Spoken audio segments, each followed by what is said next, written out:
Hoffmann, Hoffmann, Hoffmann. ¿Qué se ha dicho de él que no se haya escuchado ya? Hoy en día, el prusiano es una referencia obligada una vez que el lector promedio se ha adentrado de lleno a la literatura fantástica y de terror, dejando de lado a los autores que suponen una introducción a dicho mundo. Modelo a seguir para grandes autores de la talla de Hans Heinz Ewers, otro gran narrador a pesar de no ser tan sonado dentro del público en general, las historias de Hoffmann nos transportarán a mundos de fantasía irreverentes, donde a menudo podremos encontrar trastornados mentales, músicos misteriosos, ladrones despiadados, brujos poderosos, familias con títulos nobiliarios en decadencia, necrófagas malditas que salen durante las noches y seres monstruosos que pueden enloquecer durante décadas a quienes han tenido la desdicha de encararlos. Por todo esto y mucho más, prepárate como es debido, porque a continuación te deleitarás con el análisis de El hombre de la arena. 13 historias nocturnas y siniestras. El hombre de la arena, 13 historias nocturnas y siniestras es el número 29 de la colección gótica de Valdemar, siendo esta su segunda edición, publicada en 2014. Las medidas del ejemplar rondan los 24 por 16 centímetros, con un total de 552 páginas y un grosor que bien o terminaremos por amar o bien odiaremos. La ilustración de portada, en esta ocasión, lleva por título el nombre de Muchacho con dibujo, y efectivamente puede que haga alusión al relato de El hombre de la arena. ¿Por qué tanto alboroto por Hoffmann y en especial por El hombre de la arena? Bueno, para ello, tomémonos unos minutos para reflexionar sobre la época en la que vivió el autor, la cual fue la época dorada del romanticismo.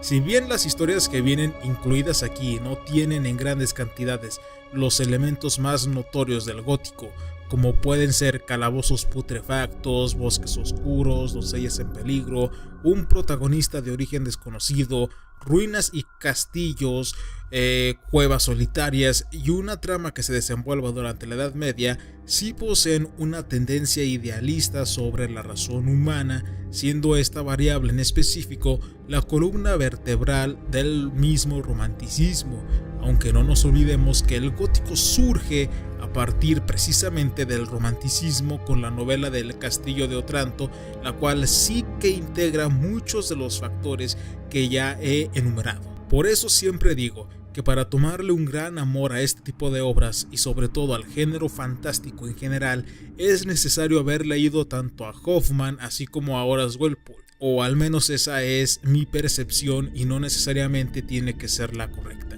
Denominamos pues al romanticismo como una manifestación un tanto pacifista de un movimiento neopagano que poco a poco fue ganándose un lugar y un gran peso hasta nuestros días, ya que en aquellos años no era tan común el estar hablando de duendes, bestias, vampiros, demonios y demás criaturas dentro de la literatura. Y por cierto, aprovecho este video para corregir un mal dato que di durante el top 5 de los cuentos de vampiros al confundir el romance con el romanticismo, dado que son cosas muy diferentes.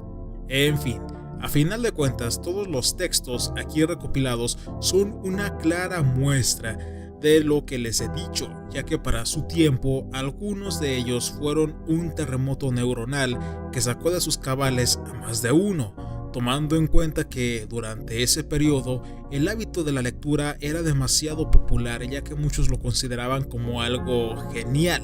Era muy raro no ver a una persona leyendo o cargando entre sus pertenencias un libro. Y déjenme decirles que incluso también llegaron a salir muchas obras que pasaron desapercibidas y varias de ellas siguen sin ser conocidas para muchos de nosotros, a menos que Valdemar las imprima, como suele ser la costumbre. Por otro lado, si hablamos que Ashton Smith era un multifacético por trabajar en los terrenos de la pintura y la escultura, Hoffmann no se quedaba del todo atrás, ya que también llegó a realizar varias ilustraciones y a componer alguna que otra pieza musical. De hecho, algunos de sus dibujos se ubican precisamente a la mitad de este tomo. Algunos de estos rasgos se miran reflejados en cuentos como El Caballero Glock y Don Juan, donde sus tramas giran precisamente en torno a unos músicos siniestros, siendo mi favorito de entre estos dos el primero.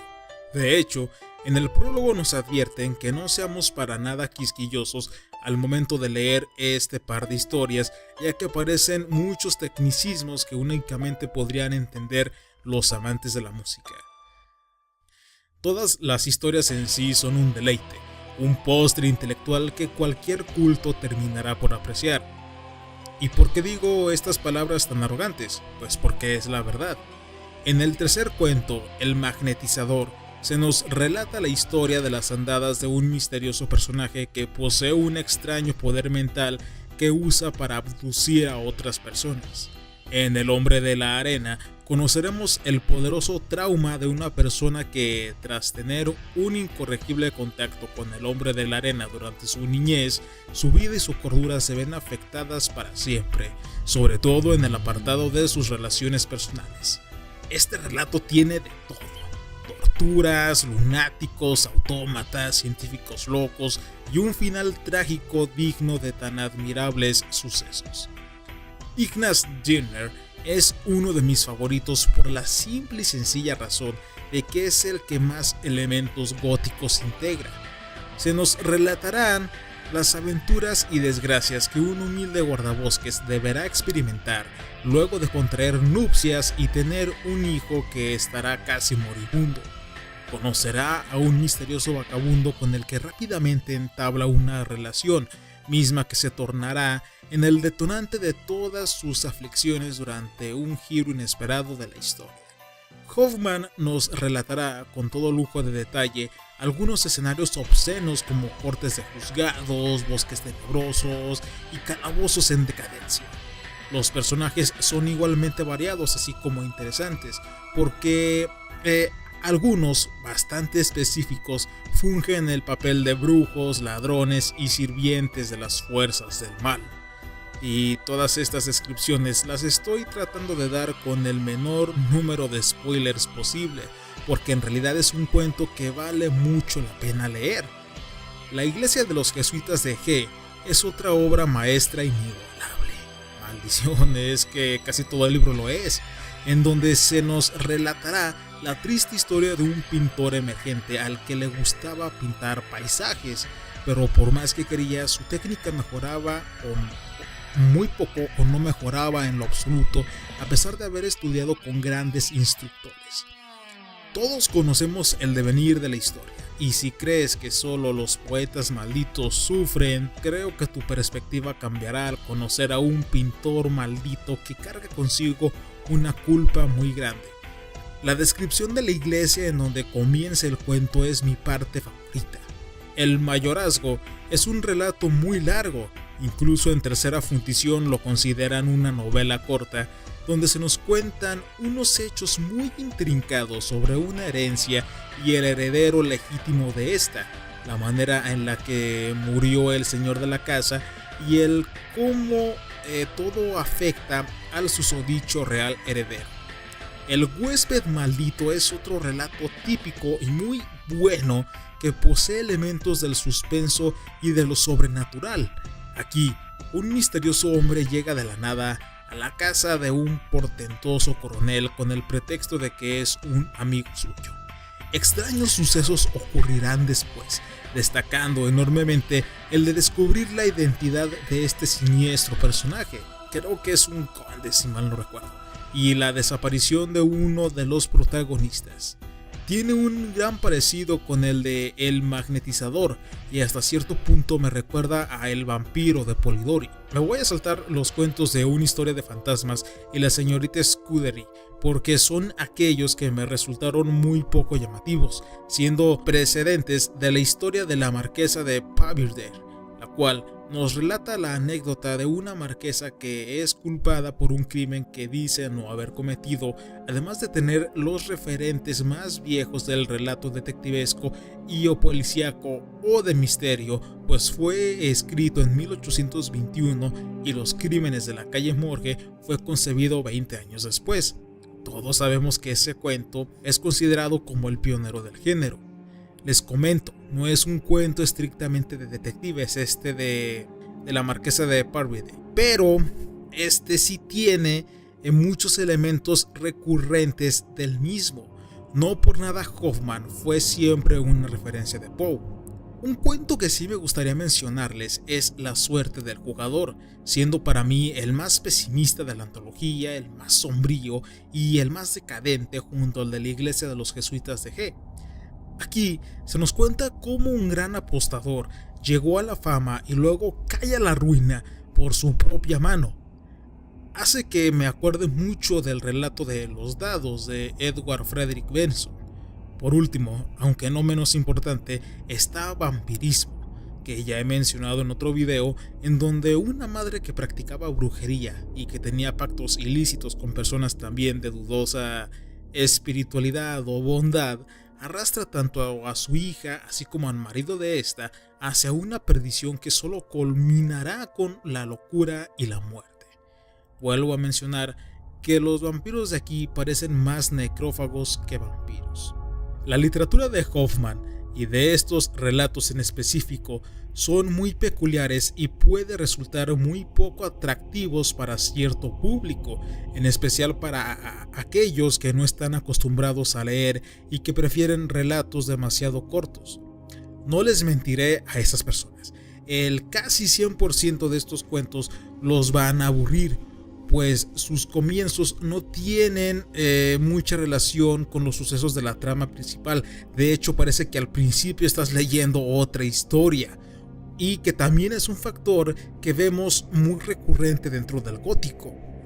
Vuelvo a insistir, en esta época era más común leer novelas de 600 páginas hacia arriba, y el que existieran por ahí entregas consideradas reducidas de las narrativas era bastante atrayente.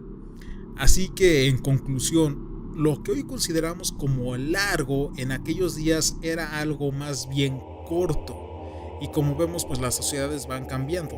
Obviamente, muchos lectores de hoy en día no pueden procesar, y sobre todo los lectores más flojos, no pueden procesar mucho de lo de Hoffman. Te digo, se les va a hacer muy difícil. Tal y como mencioné pues al inicio de esta entrega, Hoffman ha trascendido hasta convertirse en un autor de obligada de lectura, siendo uno de los favoritos de las personas más fanáticas del género del horror y de la fantasía. ¿Dónde podemos encontrar el libro? En los sitios que digo siempre, para aquí, para México específicamente, Café Briel Péndulo. Yo lo compré ahí, está casi pegadito a los 1,000 pesos, entonces sí es un libro muy caro, pero porque sí está algo grueso. Y pues para el resto de Latinoamérica, que no sé dónde lo puedan comprar, y para España también, pues está en Casa del Libro, Book Depository y Amazon. Y de ahí pues ya les toca también investigar ustedes qué librerías ofrecen pues los libros de Valdemar. Y bien amigos, pues así hemos llegado al análisis de este video. Es un libro que, como les digo, yo disfruté bastante de leer, me gustó mucho. De hecho, como yo trabajo en una escuela y todo eso, me dieron vacaciones y fue el libro que estuve leyendo durante las vacaciones. Entonces son las veces que más los disfrutas, ¿no? Entonces pues bueno, en el siguiente video que les estaré trayendo el análisis de El bebé de Rosemary o La semilla del diablo, como también se lo conoce, de Ira Levy.